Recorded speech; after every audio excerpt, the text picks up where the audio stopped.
Hello friends, how are you? I hope you will be fine. Today I am going to start my English classes. और आज हम आपके लिए लेके आए हैं इंग्लिश ग्रामर का एक इंग्लिश ग्रामर जो कि आपके लिए बहुत ज़्यादा इजी होगा, बहुत ज़्यादा आपको उसको याद करने में बहुत ज़्यादा आसानी होगी। इंग्लिश ग्रामर का है, इंग्लिश ग्रामर की डिफिनीशन है, इंग्लिश ग्रामर को हम कैसे याद करेंगे, ये है बहुत सिंपल सी डिफिनीशन है। इसको हम क्या करते हैं, हम बहुत लोग को होता है कि इसको याद करने में दिक्कत होती है या बहुत से बच्चे ऐसे होते हैं जिनको याद करने में दिक्कत होती है। तो ये सिंपल सी डिफिनीशन है और हमको लगता है कि आपके लिए बहुत ज्यादा जरूरी भी है। अगर हम ग्रामर पढ़ रहे हैं, ग्रामर की डिफिनीशन नहीं आता तो ये भी बहुत अजीब बात है, इसको हमको याद करना चाहिए। तो हम पहली ही क्लास में आपके लिए यहाँ पे ग्रामर की डिफिनीशन के बारे में हम यहाँ पे बात करेंगे। ग्रामर का हिंदी मतलब होता है व्याकरण, इसका हिंदी मतलब होता है व्याकरण। इसके डिफिनीशन भी देखेंगे, हम इंग्लिश में भी देखेंगे, हिंदी में भी देखेंगे। तो पहले हम इंग्लिश में देखते हैं। सिंपल सी डिफिनीशन है grammar. Grammar grammar is grammar is the means grammar is the means by which grammar is the means by which we by which we learn by which we learn to read by which we learn to read, write and speak and speak speak any language any language any language correctly any language correctly। ये क्या है, हमारी grammar की definition है, simple way में है, जिसको हम क्या कर सकते हैं, अच्छे से याद कर सकते हैं, इंग्लिश में अच्छे से याद कर सकते हैं। सिंपल सी डिफिनीशन है, ये क्या करते हैं, हम इसको अच्छे से पढ़ सकते हैं, अच्छे से याद कर सकते हैं, याद करने में आसानी होगी। तो हम इसका हिंदी भी जानेंगे, एक एक का हिंदी जानेंगे, इसी की हिंदी जानेंगे ताकि हमको इसके साथ साथ वो भी हमेशा हमेशा के लिए याद हो जाए। ठीक है, तो इसकी हिंदी हम जानने की कोशिश करते हैं। देखिए, ग्रामर का मतलब होता है व्याकरण, ग्रामर का मतलब होता है व्याकरण। इज का मतलब होता है, इज का मतलब होता है। ये इज का मतलब है होता है, और इज का एक और मतलब होता है, इज का मतलब होता है भी होता है। ये नहीं जानता कोई, इसको जान लो, ये बहुत ज्यादा इंपॉर्टेंट है। इसका मतलब होता है और आर का मतलब भी है होते हैं से होता है। आर का मतलब होते हैं से भी होता है और है तो हम जानते हैं, लेकिन इसका एक और मतलब होता है और होते हैं। इससे हमको क्या होगी, अगर हम बुक रीड कर रहे हैं, कुछ भी रीड कर रहे हैं, तो कहीं मिल जाता है तो हमको एक ही अर्थ पता होता है। तो अगर हम जानते रहेंगे कि इसका मतलब होता है, होते हैं भी होता है, तो बहुत ज्यादा हमारे लिए आसानी होगी पढ़ने में। ठीक है, और इसका मतलब होता है, होते हैं क्यों होता है, इसका भी एक रीजन है कि ये बी के फॉर्म है, ये बी मेन वर्ब होता है जिसका ये फॉर्म है होना। तो बी का मतलब होता है होना, तो उसी की फॉर्म है इज एम आर, और वाज वर्ब भी होता है। तो ये सब इनका अर्थ निकलता है किसमें, होते हैं से भी एक अर्थ निकलता है। उसके बाद हम आगे बढ़ते हैं।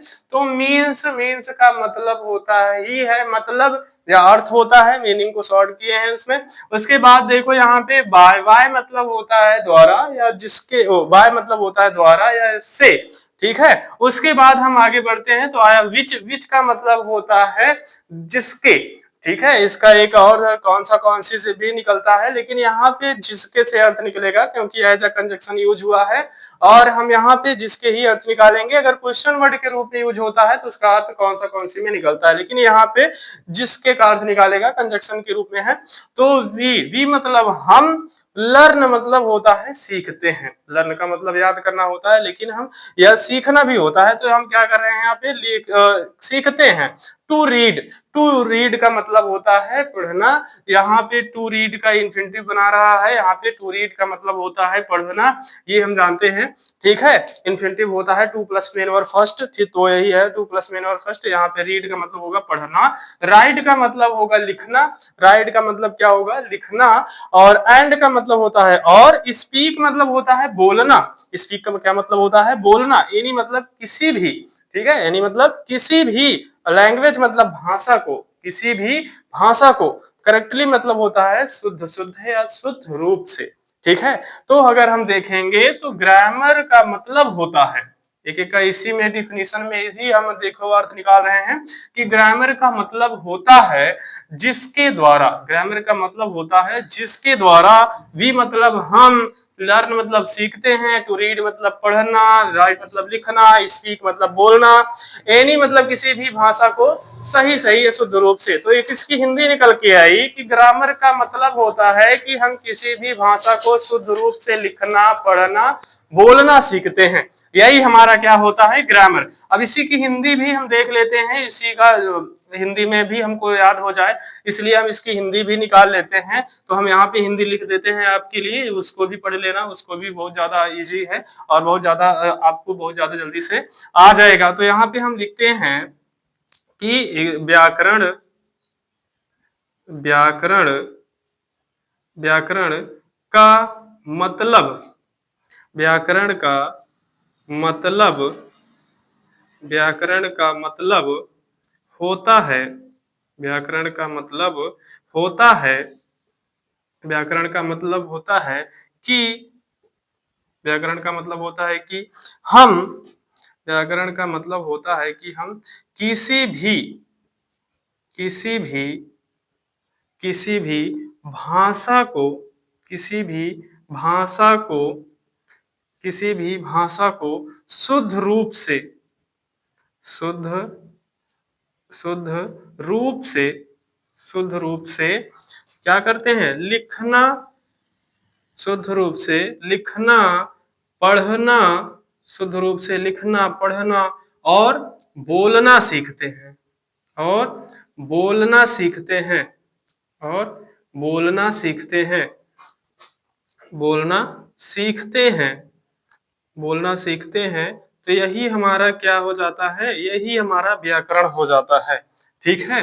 व्याकरण में यही तो होता है, हम किसी भी भाषा को, हिंदी, इंग्लिश, कोई भी भाषा होगी तो उसमें हम क्या करते हैं, इसमें हम उसको शुद्ध रूप से लिखना, पढ़ना, बोलना सीखते हैं, उसको कि कैसे सेंटेंस को अरेंज किया जाए, ग्रामर के अकॉर्डिंग ही सेट हो पाता है किसी भी सेंटेंस को सही से व्यवस्थित करना, ये ग्रामर के ही अंतर्गत आता है कि हम उसमें सेंटेंस को सही लिखते हैं, उसके स्थान पे सही स्थान पे लिखते हैं, जिससे क्या होता है उसका सही से अर्थ निकल पाता है, ये ग्रामर ही सेट करता है, ठीक है। तो ये हमारी डिफिनीशन है, छोटी सी डिफिनीशन है और इसको हमको लगता है कि आपको बहुत जल्दी से याद हो जाएगी, ठीक है।